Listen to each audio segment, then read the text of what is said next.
February, of course, is Heart Health Awareness Month, and so we're super excited to be able to spread the message of telling people what they can do to stay healthy, get healthy. For me, after I was diagnosed with tachycardia, my doctor wanted me to change my diet. Of course, there's medication that I take every day, but I completely changed my diet. I've lost 52 pounds since that happened. And so a part of that was me moving more. I actually go to the gym 3 to 4 times a day. I do Pilates at least once a week, and that has been a game changer with your core, I'll tell you the truth.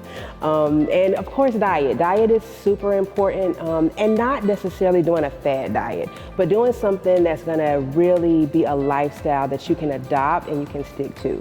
So I added fruit, I added vegetables, I added more lean meat, proteins. I do a protein shake usually once a day, as opposed to another meal. And so that just kind of helps me to stay accountable with my protein, which is very important with keeping a healthy weight. And then sleep. Sleep is another thing that I think, when we're going through the stresses of our day, we're not always thinking about sleep, but really make sure that you're planning for at least 7 to 8 hours of sleep every day, because that's how your body recharges, and that's just gonna help you with your healthy weight, and it's gonna help you with stress. Also, self-care. Self-care is so important, and it sounds so, oh yeah, self-care, but you really have to plan in time in your day, whether it's a 30-minute walk or a 30-minute mindful moment where you're just quiet and sitting to yourself. That's another very important thing that will help you to just go through the day with relieving stress and just finding some time to have to yourself and be quiet. So those are some things that always are a great starter for you to get on a more healthy lifestyle pattern. November of 2022, I was 40 years old. I started having heart palpitations, lightheaded spells, just didn't feel good. And so at the time I was working a pretty high stress job. I also have a little side hustle, so I was doing makeup on the weekends, and I was literally one day, I remember holding myself up on the wall to finish doing makeup on a client, and so I knew something was wrong. Going to the doctor, we went through different tests, and they kind of decided it was vertigo. I continued to kind of trying to figure out what was going on, and there were several other diagnoses.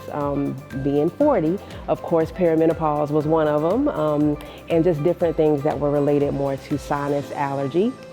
And so I was supposed to go to an allergy doctor December, I think the 13th of that year.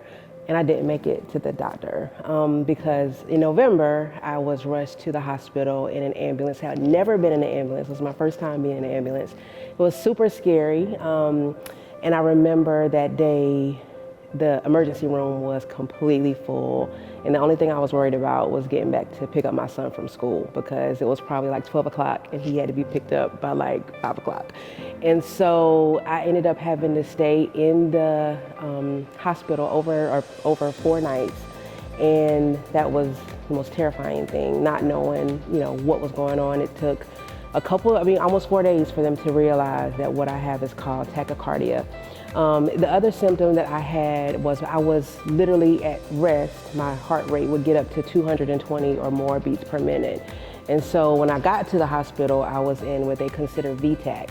And so one of the other, kind of caveats, they wouldn't let me drive to the emergency room because they were afraid that if something happened, I would have hurt myself or somebody else, or even worse, and that I wouldn't make it. And so I'm very grateful that I listened to my body and that I advocated for myself. That's one of the biggest things I always talk to people about. When you know your body and you know something is wrong, then you need to seek help. Because I had gone for a little while, a couple months feeling this way and trying to figure out what was going on. But for whatever reason, they didn't think about checking my heart until almost 6 months later from my initial symptoms. And so that's another thing that I think is just a challenge for women a lot of times. But a couple, months later, I ended up being the Go Red story for a survivor story for the Go Red Luncheon for Women here in Columbia that spring of 2023.